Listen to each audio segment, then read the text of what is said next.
Hey, bonjour à toutes et à tous et bienvenue sur cette nouvelle vidéo. Une petite vidéo en réalité de présentation puisque j'avais déjà fait par le passé des vidéos pour parler des cours de tarot, pour parler de l'espace formation, pour présenter les cours de médiumnité qui ont fêté leur premier anniversaire. Yeah! Ça c'est cool. Le prochain cycle d'ailleurs démarre prochainement, je vais bientôt mettre les dates. Là, en fait, j'avais envie de vous parler un petit peu de la psychommunication qui est... c'est pas nouveau, puisque ça fait des années que je pratique ça en tant que praticien, justement, en tant que thérapeute, mais j'avais pas vraiment donné de cours. J'avais fait une journée de formation un jour très rapide, voilà, une journée de découverte, on va dire, une espèce d'initiation express. Et puis, j'avais pas renouvelé l'expérience parce que je manquais de temps et que les cours de tarot me prenaient beaucoup de temps et d'énergie. Et là, en fait, donc j'ai mis en ligne, j'ai déjà proposé, il reste très peu de place, c'est parti assez vite. Un week-end, de 3 jours de formation, je pense qu'on peut dire comme ça, pour vous permettre de découvrir ce qu'est la psychome et quel usage on peut en faire. Alors voilà, c'est assez simple, mais la psychommunication, qu'est-ce que c'est? La psychommunication, c'est l'utilisation de nos facultés intuitives pour communiquer différemment ou pour communiquer sur un autre plan. Alors, quand on parle d'intuition, évidemment, il y a toujours quelque chose de très abscon, de très abstrait. On se dit oui, d'accord, bon, c'est ce qu'on sent à l'intérieur, mais quoi? Et du coup, on a vite fait de se mettre la rate au courbouillon en se disant je ne suis pas sûr d'être suffisamment intuitif pour arriver vers ce genre de choses. Donc là, pas d'inquiétude, on se détend. C'est très simple, c'est très facile, c'est très accessible et ça permet à chacun de voir par le biais uniquement de nos sensations physiques, de nos impressions de mouvement, de nos impressions thermiques ou de douleur ou de chatouille ou de légèreté ou de lourdeur, mais aussi de par les images qui nous passent en tête, de par les souvenirs qui nous reviennent, de par les mots auxquels on pense, par les sons qu'on a l'impression d'entendre, par les émotions que l'on ressent, est-ce qu'on est triste, est-ce qu'on est en colère ou autre. C'est ça qui nous permet, c'est ce vecteur-là qui nous permet de communiquer d'un coup sur un autre plan. Et alors évidemment, on ne manquons pas de sens pratique, ça a plein d'utilités. Lorsqu'on rencontre quelqu'un pour la première fois, ça peut nous donner des informations sur la personne et ça peut nous dire comment communiquer pour être mieux compris. Ça nous permet également de mieux cerner certains individus avec lesquels la communication a du mal à passer. Quand on a une brouille avec quelqu'un et qu'on a assez rapidement le réflexe de dire «Ah, c'est de sa faute, de toute façon, c'est tous des cons». Là, d'un coup, la psychommunication nous permet de comprendre un petit peu différemment sur un autre plan, un peu plus subtil et un peu plus intérieur, comment la personne fonctionne et du coup, comment est-ce qu'on peut communiquer pour continuer à se retrouver, à se rejoindre avec l'autre, puisqu'on est bien entendu toujours en quête de paix, on a envie d'être tranquille, on a envie de se sentir bien, on n'a pas envie de se taper sur la gueule. Donc évidemment, quand il y a un problème, quand il y a une bisbille avec quelqu'un, c'est toujours sympa de savoir comment on peut s'y prendre pour que ça aille mieux. Et puis, il y a d'autres usages également. Lorsque par exemple on a la barrière de la langue, quand avec la personne on a du mal à se comprendre et qu'il y a des subtilités linguistiques qui nous échappent, on peut comprendre le fond de la pensée en passant par ce biais-là. Avec les enfants, les bébés, les tout petits, même dans le ventre de la mère, comment communiquer avec le petit quand le langage ne le permet pas, ou pour les personnes qui souffrent d'un handicap et qui ont du mal à s'exprimer ou qui ne peuvent simplement pas s'exprimer, là à ce moment-là, la psychocommunication peut prendre le relais et on peut, par le biais de nos sensations et de nos impressions, commencer à communiquer sur un autre plan. Alors évidemment, c'est un plan de communication qui se départ de la communication factuelle, quotidienne. Il n'y a pas de ponctuation, donc on s'en fout. Et là, on va beaucoup plus loin. Et surtout, ça nous permet d'accéder à des informations que la seule logique et le seul langage ne nous permettraient pas d'obtenir. Lorsque vous demandez à quelqu'un comment vas-tu et que la personne vous dit ça va mal et que vous lui demandez pourquoi et qu'elle vous dit j'en sais rien, je sais pas, il y a un truc qui bug, il y a une couille dans le pâté, il y a un truc qui va pas, mais je sais pas quoi. Là, à ce moment-là, la psychocommunication nous permet à nous de mieux comprendre ce qui se passe à l'intérieur de la personne, de savoir ce qu'elle vit, d'où ça vient, pourquoi et que faire éventuellement pour pouvoir régler le problème. Et donc, du coup, moi, ce que je vous propose là pendant ce week-end de formation, j'adore ce mot, je le garde. Ce que je vous propose pendant ce week-end de formation qui se fait au mois d'avril, je crois que c'est 29, 30, 1er mai, je ne sais pas, janvier, février, mars, avril. Oui, c'est ça, 29, 30 et 1er mai. Donc, c'est en réalité, là, on est sur un processus thérapeutique. Comment lire dans un individu au niveau de ses pensées, au niveau de ses émotions, au niveau de ses sensations physiques, au niveau de la manière dont il s'intègre avec l'univers qui l'entoure. Comment on peut utiliser notre dictionnaire intuitif selon les émotions, les pensées, les sensations, les impressions de mouvement, les souvenirs, voilà, tout ce qui nous passe pour arriver à obtenir des informations sur différents biais et différents canaux. Comment remonter dans l'histoire de l'individu pour retrouver les points de départ de problématiques qui sont actuelles, puisque on découvre du coup au cours de cette formation que parfois on a des problèmes actuels. Moi par exemple, voilà, je suis dans ma trentaine, mais dans ma trentaine je peux vivre un problème dont l'origine en réalité remonte à bien plus longtemps, et un événement spécifique, par exemple au moment de la conception ou de la vie fœtale ou de la naissance ou des premières années de vie, comment cet événement-là a pu conditionner toute une suite d'événements qui a fait qu'aujourd'hui ma problématique soudainement apparaît. Donc l'idée c'est voilà, c'est comment est-ce que je peux utiliser mon intuition pour comprendre l'individu, comment remonter dans sa vie pour retrouver les événements qui ont généré ça, comment aller voir dans les mémoires des ancêtres, ou en tout cas dans les mémoires émotionnelles des ancêtres, puisque l'idée c'est évidemment pas d'espionner les ancêtres, on restera avec beaucoup de respect par rapport à ce qu'ils ont vécu, mais au moins retrouver quels sont les bagages héréditaires qu'on a récupérés, qu'on a gardés et que par loyauté on suit plus ou moins bien. Donc comment aller récupérer ça, comment voir les différentes parties du corps, la manière dont elles fonctionnent et la manière dont elles interagissent avec notre quotidien, par exemple entre les programmes mentaux au niveau de la tête, le visage qui représente le terrain, c'est-à-dire le potentiel, et la manière d'envisager l'avenir et parfois de voir l'avenir. On va voir qu'au niveau du visage, on peut capter certains événements à venir. Il y a déjà des choses qui sont inscrites et qui sont en train de rentrer dans le corps et on va les capter à cet endroit-là. La manière dont la gorge peut se serrer quand on a des blocages que le corps est en train d'intégrer, les problèmes du passé, les problèmes héréditaires, la manière dont le corps se verrouille pour nous protéger, l'endroit dans le corps où se mettent les mémoires des vies antérieures également, des espaces inter-incarnation, des moments où l'âme et le corps actuel peuvent entrer éventuellement en conflit. Donc voilà, l'idée c'est de balayer en fait le corps comme une espèce d'énorme cartographie logique pour voir que telle information peut se loger à tel endroit et que donc si je vais à tel endroit, je peux retrouver telle information. Et à ce moment-là, ça devient très didactique et très sympa. Alors, l'autre question qui se pose, c'est à qui est-ce que ça s'adresse? Ça s'adresse à tout le monde. Ne vous attendez pas à ce qu'il soit nécessaire d'avoir un don ou d'être une sorcière ou d'avoir hérité de quoi que ce soit des vies antérieures. Ce sont des facultés qui sont inhérentes à chaque individu et pas uniquement aux humains mais également aux animaux. Tiens, je n'en ai pas parlé, mais la communication avec les animaux, avec la psychome, c'est extrêmement utile. Les animaux, les plantes, les arbres, etc. On peut utiliser une communication beaucoup plus élargie, y compris même avec les défunts. Pour la communication avec les défunts, alors évidemment j'ai donné des cours de médiumnité, mais l'outil de base, on va le retrouver en psychome et on peut l'utiliser là dans une visée thérapeutique ou également de communication spirit. Et du coup, c'est un outil, c'est un stage qui va s'adresser à toutes les personnes qui ont envie d'apprendre à communiquer différemment ou à développer leurs facultés intuitives ou à utiliser ces capacités-là, par exemple, dans le biais de leur travail. Je pense particulièrement aux médecins ou aux infirmières qui ont besoin de comprendre un peu mieux j'allais dire leur clientèle, mais leur patientèle, on va dire ça comme ça. Pour les thérapeutes, les psychothérapeutes, les psychanalystes, les thérapeutes de méthodes alternatives, comme on en voit beaucoup aujourd'hui, les guérisseurs, les énergéticiens, puisqu'on travaille également beaucoup sur les sensations corporelles pour détecter les endroits dans le corps où se trouvent des nœuds énergétiques, où l'énergie ne circule plus.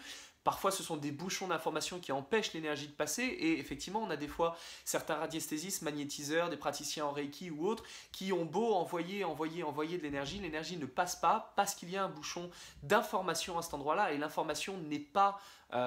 l'énergie glisse sur elle, l'information reste imperméable à l'énergie, donc on peut envoyer de l'énergie autant qu'on veut, tant que l'information reste, l'énergie ne peut pas circuler.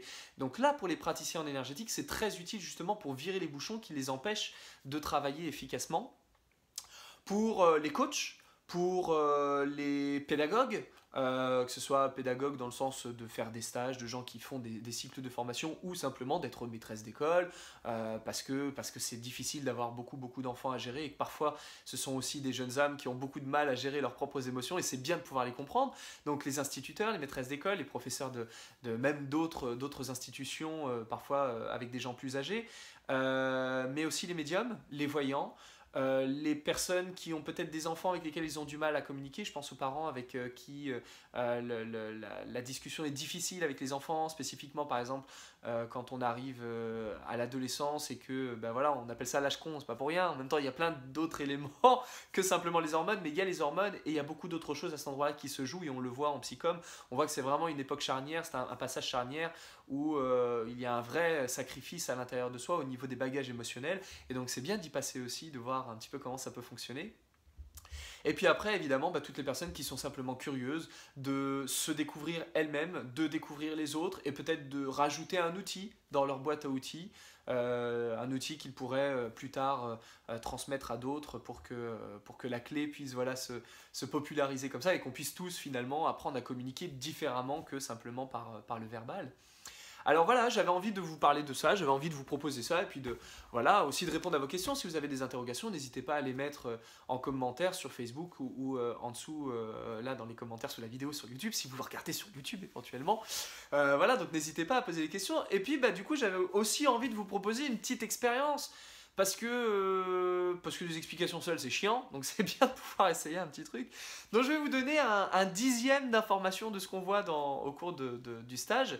Je vais vous proposer une petite expérience, vous allez simplement mettre vos doigts un peu comme ça en pointe, et puis vous allez, là ici on a les clavicules donc qui partent de là jusqu'au centre, presque au centre, ici là évidemment ça s'arrête puisqu'on a le début du manubrium, mais on a les clavicules ici d'un côté et de l'autre, et je vais simplement vous proposer avec vos doigts de tapoter assez fortement sur l'os, sur la clavicule. Alors évitez de vous faire mal, hein, c'est pas la peine, mais et surtout si vous avez une fracture, évitez, je ne veux pas du tout avoir causé des drames, mais l'idée c'est voilà, c'est vraiment de tapoter avec pas mal d'énergie tout le long de la clavicule, assez rapidement, et pareil sur l'autre. Alors vous pouvez le faire avec les deux, vous pouvez tapoter comme ça avec les doigts, si vous n'aimez pas avec le bout, vous pouvez juste tapoter comme ça d'un côté ou de l'autre, comme vous le souhaitez, on s'en fout.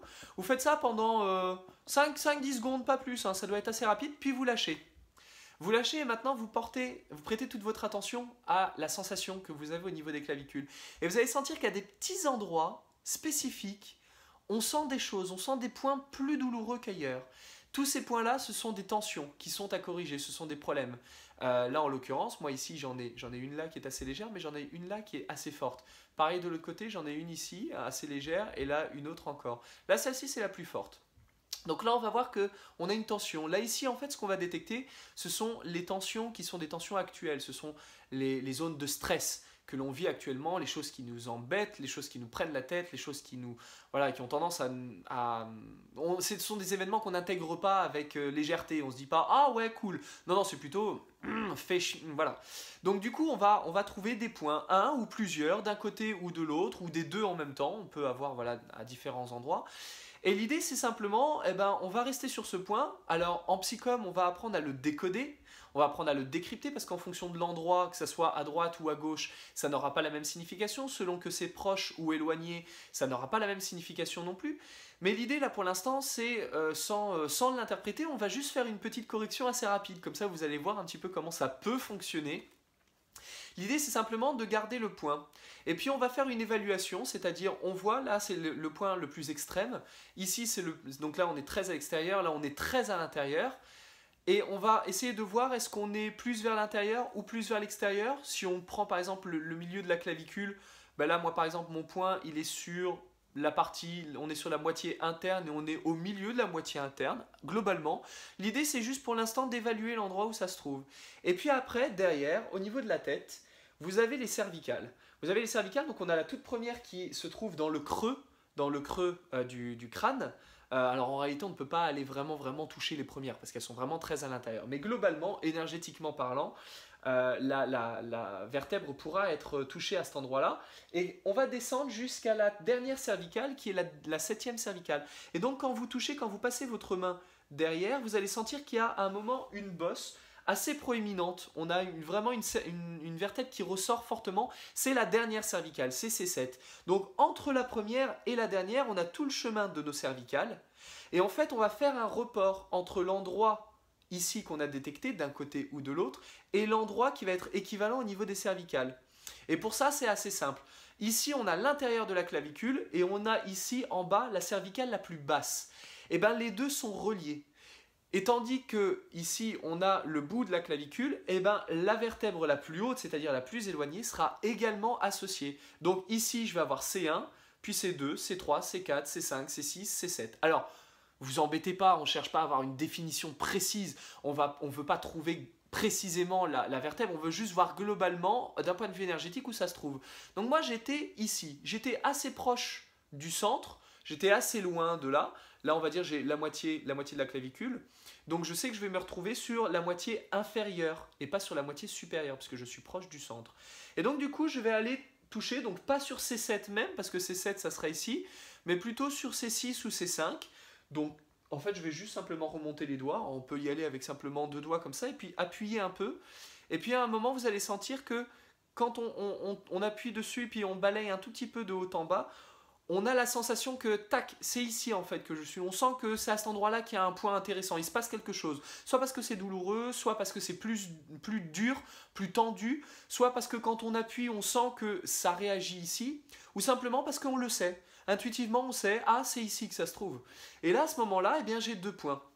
J'ai le point où j'ai un blocage, et j'ai son point qui est un point, moi j'appelle un point miroir. Et ce point miroir-là, il va nous aider à faire une correction. Donc j'ai senti quand j'étais passé comme là, tac, j'avais un petit problème, je vais chercher la cervicale correspondante, et à ce moment-là, je vais simplement faire une correction. Et pour corriger, bah, c'est très simple, je vais prendre une grande inspiration, et puis je vais souffler à fond, à fond, à fond, au maximum jusqu'à ce que je n'ai plus d'air, et quand j'ai plus d'air, je reste à vide quelques instants. Et pendant que je fais ça, je vais simplement peser un tout petit peu plus fort sur les 2 points pour que mon corps prenne conscience qu'il se passe quelque chose à ces 2 endroits-là. Et on va sentir à un moment que quand j'arrive au bout de mon expiration et que je garde à vide, je garde un instant et tac, je peux relâcher. Et après, quand je retapote, que je repasse dessus, je vais sentir que le point a disparu. La correction a été faite. Donc c'est assez simple. Je tapote, je sens où se trouvent mes points de blocage. Je fais un report. Si je suis très proche de l'intérieur, du milieu, je sais que la clavicule sera en relation avec la vertèbre très basse. Si je suis à l'extérieur, ce sera une vertèbre très haute. Je vais chercher l'endroit où je sens où ça peut se trouver. Soit ça sera dur, soit ça fera mal, soit le point ici résonnera avec le premier point, soit simplement je saurai que c'est à cet endroit-là qu'il se passe quelque chose. Puis mentalement, je vais relier les 2 points, je vais songer à relier les 2 points comme si je voulais faire circuler quelque chose, de la lumière, ou... Alors, certains aimeront bien faire circuler de l'énergie, mais ce ne sera pas uniquement de l'énergie, on aura aussi de l'information. J'inspire, j'expire à fond, à fond, à fond, et quand je n'ai plus d'air, je reste encore quelques secondes à vide, puis je lâche et je reteste, je retapote, et là je sens que le point a disparu. Alors ça fonctionne ici, ça fonctionne de l'autre côté aussi. Là donc par exemple si j'avais trouvé un point très à l'extérieur, j'aurais travaillé avec la vertèbre très en haut. Si j'avais trouvé quelque chose au milieu, ben, j'aurais été au milieu du cou. Si j'avais été très en bas, ben, j'aurais été jusqu'au niveau de la C7. Et alors on peut faire aussi dans l'autre sens, c'est-à-dire qu'on peut sentir quand on touche la vertèbre un petit peu à gauche ou un petit peu à droite, des fois on peut sentir des petites tensions. Et si on vient voir ici, on pourra avoir un report. Donc voilà, vous pouvez faire ce petit exercice par exemple, c'est simplement pour libérer des tensions qui sont des tensions actuelles et qui peuvent, si on ne les gère pas, créer ce qu'on appelle une somatisation. C'est-à-dire que, bah, par exemple, moi j'avais un blocage ici, ce qui veut dire que soit ici de ce même côté, soit vers le bas, j'aurais eu à un moment un élément qui se serait engrammé dans mon corps, qui se serait déclenché comme une forme de pathologie, de tension ou de douleur ou de blocage. Et donc là, le fait de libérer, ça permet justement d'éviter que ça prenne trop de poids sur le corps et que de nouveaux problèmes ou de nouvelles maladies apparaissent. Donc voilà, c'était juste un petit test, j'avais envie de vous faire essayer, voir si ça vous plaît. Et puis, alors là, évidemment, on voit des choses qui sont actuelles, mais on a le terrain, on a le potentiel d'assimilation, on a le passé, les bagages héréditaires, les vies antérieures, on a des blocages de corps, des protections, des programmes mentaux, donc on a plein d'endroits dans le corps et là on l'a fait en tapotant, mais en stage on apprend à le faire sans avoir à tapoter puisque nous allons détecter chez nous ce qui se passe chez l'autre et ça c'est intéressant. Parce qu'évidemment c'est tout l'intérêt du travail, c'est que la personne qui se trouve là n'a pas besoin de nous dire elle-même ce qui se passe, nous allons le faire par nous-mêmes. Donc voilà, c'était juste la petite expérience que j'avais envie de vous proposer. voilà, pour découvrir comment le corps peut parler, peut s'exprimer, peut mettre en place des blocages et comment on peut éventuellement le libérer. Ben, j'espère que ça vous a plu et puis ben, évidemment si ça vous intéresse de venir suivre le trick-end de formation, ça va être très dense, ça va être très intense. Normalement on devrait donner cours de 10h à 19h, ça ira peut-être même un petit peu plus loin. J'ai envie de proposer pour les personnes qui seront sur Paris, qui dormiront sur Paris, éventuellement que le soir on se fasse une bouffe ensemble et qu'on discute et qu'on aille encore plus loin pour expérimenter encore davantage. Voilà, j'ai envie de proposer vraiment un trick-end de véritable intégration. Et donc ça se fait sur Paris, bien entendu, puisque je suis à Paris. Donc je suis à Paris dans le 11e arrondissement, à côté de République. Je suis vraiment au niveau de la place de République. C'est extrêmement bien desservi. Alors je le dis pour les personnes qui ont peur parce qu'elles viennent de loin, qu'elles craignent d'avoir de la difficulté à trouver. C'est d'une simplicité déconcertante. C'est extrêmement simple. Vous sortez du métro, paf, c'est devant vous. Quasiment. Donc c'est vraiment à 2 pas. Je suis à 40 secondes à tout casser de la première bouche de métro. Bouche de métro qui est desservie par 5 lignes différentes, il y a le bus, il y a absolument tout, les gares sont vraiment très proches, donc c'est très facile. Par contre ça va vite puisque le stage est déjà quasiment complet, il reste 2 places je crois si je ne dis pas de bêtises. Alors je vais peut-être essayer d'en rajouter encore une, je vais peut-être essayer d'ouvrir encore un peu plus pour une place suivante. Mais c'est vrai que ça va assez rapidement, donc n'hésitez pas voilà, à venir. Toutes les informations se trouvent dans le lien en dessous de la vidéo. Et les inscriptions se font évidemment sur le site de l'espace formation. Alors vous pouvez en plus de ça, soit vous inscrire en réglant directement sur le site, ou vous pouvez le faire en plusieurs fois si vous le souhaitez, si vous avez voilà, des moyens plutôt là, on sort des vacances, enfin on sort des fêtes de fin d'année, donc c'est toujours un petit peu difficile de rebondir à ce moment-là et de s'inscrire et de payer d'un coup. Donc si vous préférez payer en 2 fois ou 3 fois ou 4 fois, c'est possible, c'est évidemment faisable. Donc n'hésitez pas, vous m'envoyez un message, on en discute et puis on voit ça ensemble. Et puis bah, pour ceux qui sont déjà inscrits, bah, je vous donne rendez-vous bientôt parce qu'on se retrouve, c'est bah, ma bonne madame ou mon beau monsieur, c'est très rapidement, donc voilà, on va se retrouver assez vite.